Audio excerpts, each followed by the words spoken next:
Sakali pong maaresto si Senador Bato de la Rosa, may kasama na raw po umano si dating Pangulong Rodrigo Duterte sa The Hague.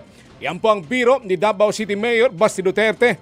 Ngayong itinuturing pong pugante at armado ang senador. Narito ang report ni Bril Montalvo.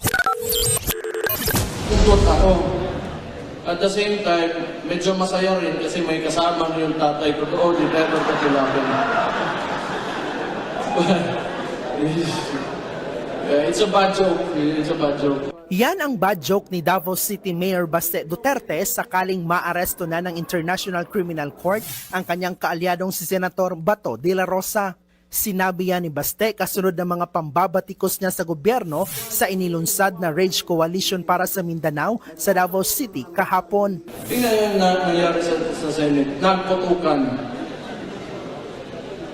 Gusto na naman nila kunin si Bato, ipadala doon sa ICC.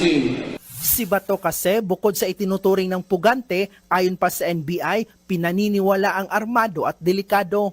Ang presumption namin lagi is armado yan. It's one of the major concern kasi nga galing siya sa law enforcement, so he knows how the law enforcement officers behave, kung paano siya itatrack or hahanapin.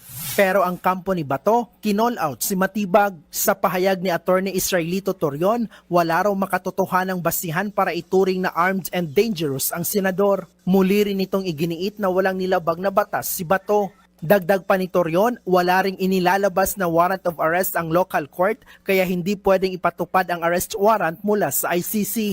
Yan ay kahit pa mismong ang Department of Justice na ang nag-utos na ipatupad na ang arrest warrant mula sa ICC laban sa senador. Naghain naman ang motion for reconsideration ang kampo ni Bato kasunod ng pagbasura ng Korte Suprema sa Temporary Restraining Order o TRO laban sa ICC warrant of arrest. We already filed a manifestation yesterday at around 2 o'clock in the afternoon, center evacuation. informing the Supreme Welcome, Court and center that on evacuation. Monday, we will await Familiarizing yourself with the emergency order exits of and the procedures can save Court, lives in and we critical will situations. file Multiple a motion exit for routes from the reconsideration. Grand Ball. Sa ngayon, nag-deploy na ng tracker teams ang NBI para hanapin at arestuhin ang senador. Posible rin daw managot sa batas ang sinumang tutulong para matakasan ni Bato ang kanyang arrest warrant. It is Senator Padilla himself who confirmed na sa kanya sumakay, nakisakay sa kanya at ibinaba niya sa isang lugar. I think he's a responsible senator, responsible